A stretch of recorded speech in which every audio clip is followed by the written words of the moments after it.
gosh, what? Meghan accuses Spotify of being the cause of the content delay. Another battle. Hello, friends. Welcome to breaking royal news about the notorious hypocritical couple, Harry and Meghan Markle, on our Royal Trust channel. According to sources, Prince Harry and Meghan's Spotify agreement was terminated early due to excessive red tape and lack of written instructions, which set them up for failure. After 3 years of work, the Duke and Duchess of Sussex created one 12-episode podcast and a holiday special before abruptly ending their lucrative Spotify project. Additionally, it has been claimed that the pair did not generate enough content to be paid in full under the rumored £18 million contract they signed after leaving their positions as senior working royals. The project was delayed by a ton of red tape between the two sides, and things went extremely slowly on both ends, according to a source from the Archetypes production, although Harry and Meghan did offer a number of ideas. From the source, they were given no formal lay of the land to kick things off, so they were already on unsteady footing even before the ink was dry. Another insider who is familiar with the Sussexes told People magazine that they are held to a higher standard than others and have a lot of projects that are in various stages. They stated to the media, "By what has really been broadcast on the airwaves, very few other production businesses are evaluated." They said their following professional choices reflected the fact that they did not desire the royal lifestyle for their family. Spotify didn't show us how to do the job we were trying to do at it, even though we don't listen and don't take any advice or criticism from anyone anyway. We thought our very existence in a space was a gift to the world, and we should be paid just for showing our faces. Work is not our jam, we're victims, and everyone owes us something. Evil couple. Spotify didn't give them the lay of the land? Does that mean that Harry and Meghan thought they didn't have to do any work because they weren't specifically told they had to do any work? You get a contract for £18 million or whatever, you should know you've got to work your butt off. If I'm understanding the intended message correctly, Meghan shouldn't be blamed for doing the sloppy work which led to the cancellation of her podcast. I'm sure that she'll also find an excuse to justify why she was only interviewing her famous friends while simultaneously ignoring her non-famous everyday guests. So Spotify, the royal family, hate, jealousy, envy, COVID-19, racism, the aliens, etc., everybody and everything is responsible for their failures, except them and their lack of talent and laziness. An hour of work during the week is so hard for them, and after work, they are so tired and need 6 days of rest. It's so ridiculous.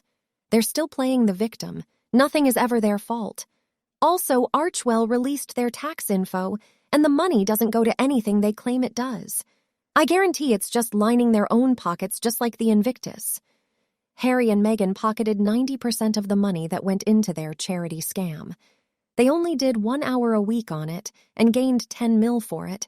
They sacked all their staff. They had a staff turnover faster than ACCUSES.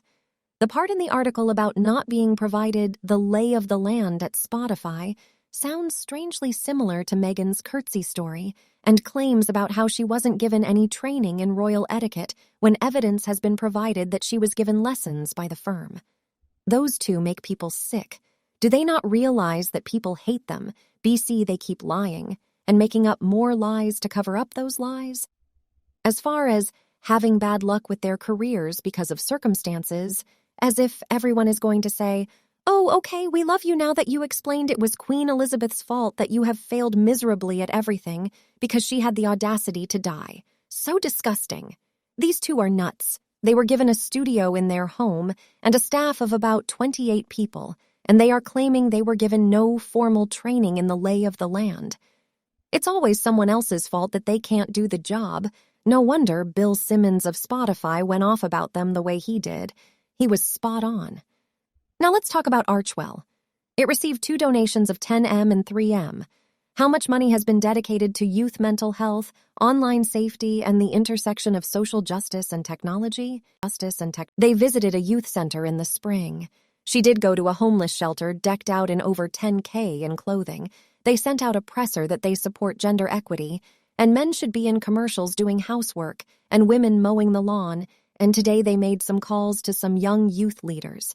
Basically, they've done nothing of significance. Compare this to what Prince William and Princess Catherine have done. He started Earthshot and has found companies that deserve recognition to help the planet. She has focused on child development. They aren't just talk or preachy or hypocrites. Like the Beckhams, they are people of action and get results. They aren't trying to ride on the coattails of other people's efforts. Meghan complained of no formal training to be a royal too. No one taught her the national anthem, no one showed her how to dress or get out of the car with her legs crossed, etc. And of course, we now know that was not true. Meghan had access to multiple advisors, and each advisor would instruct her in different areas. She also had a binder made specifically for her with tabs for each subject area with multiple contact numbers for palace staff to help her.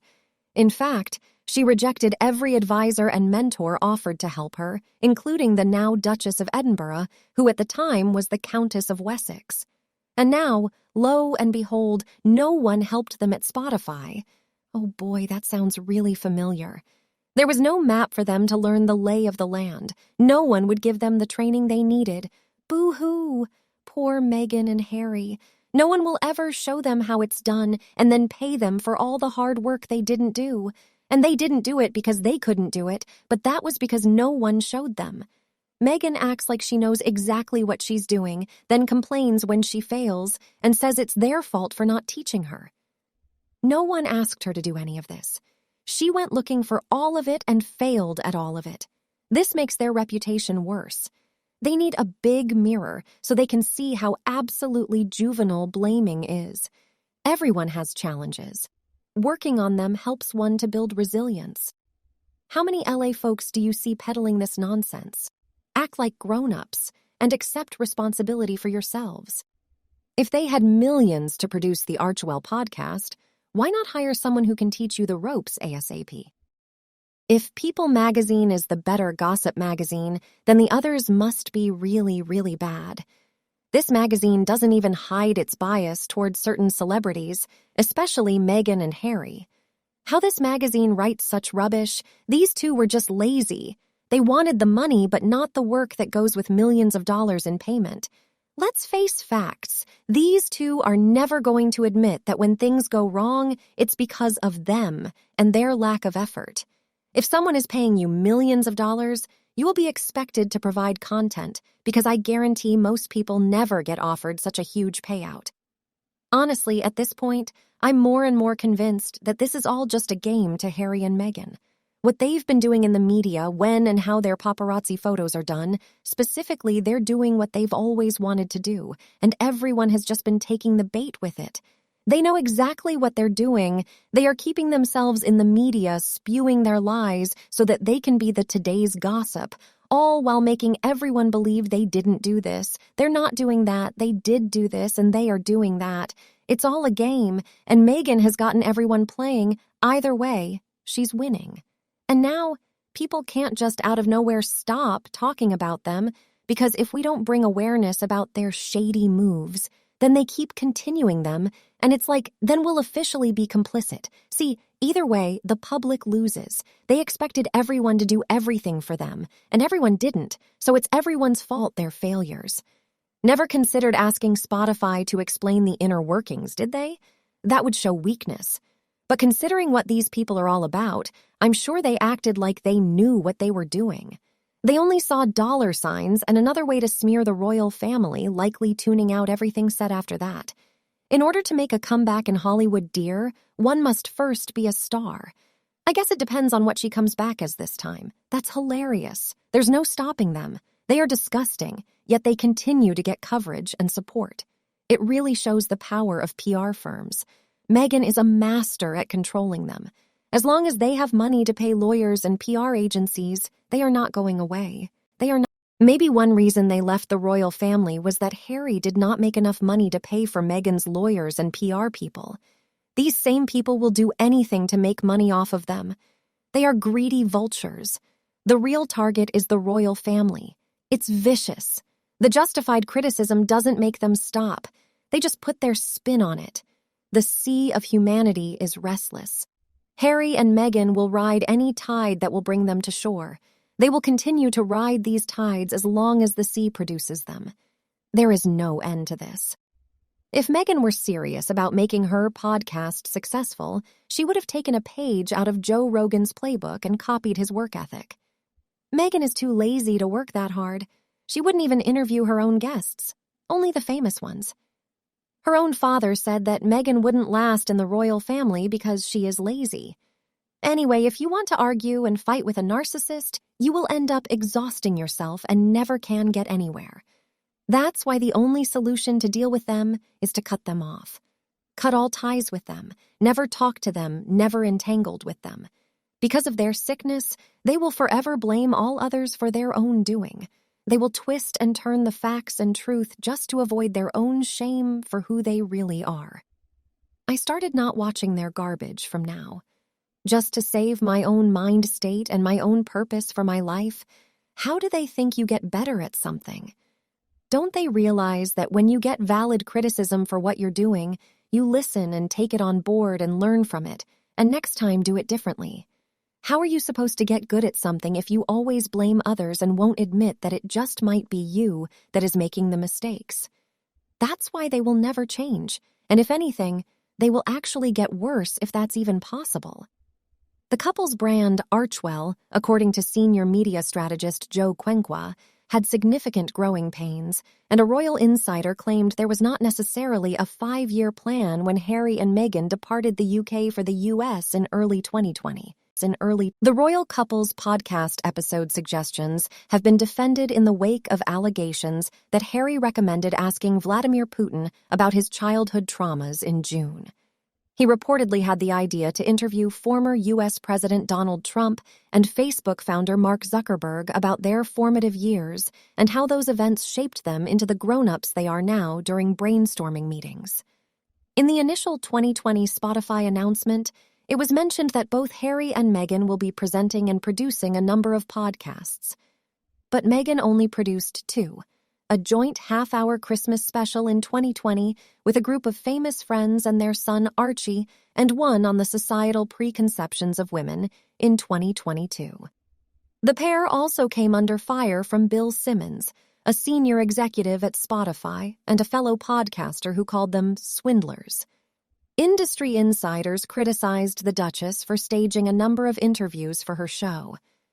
According to the so-called sources, Meghan conducted interviews with her guests before having the audio of her voice edited into the final episodes.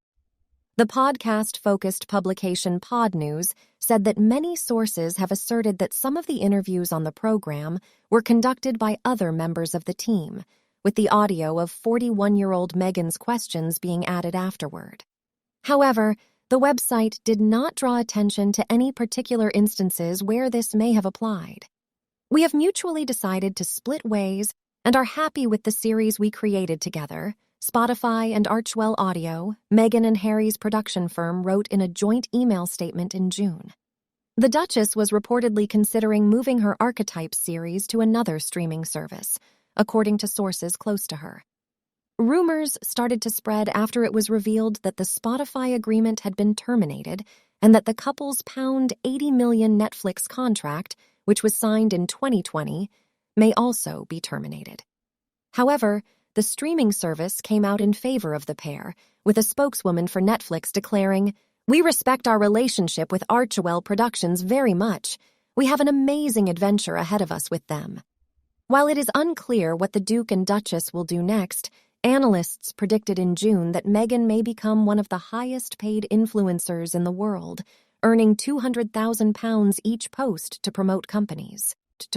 A source revealed that Meghan has come under increasing fire after her podcast agreement with Spotify fell through, with a well-known Hollywood agency calling Meghan untalented.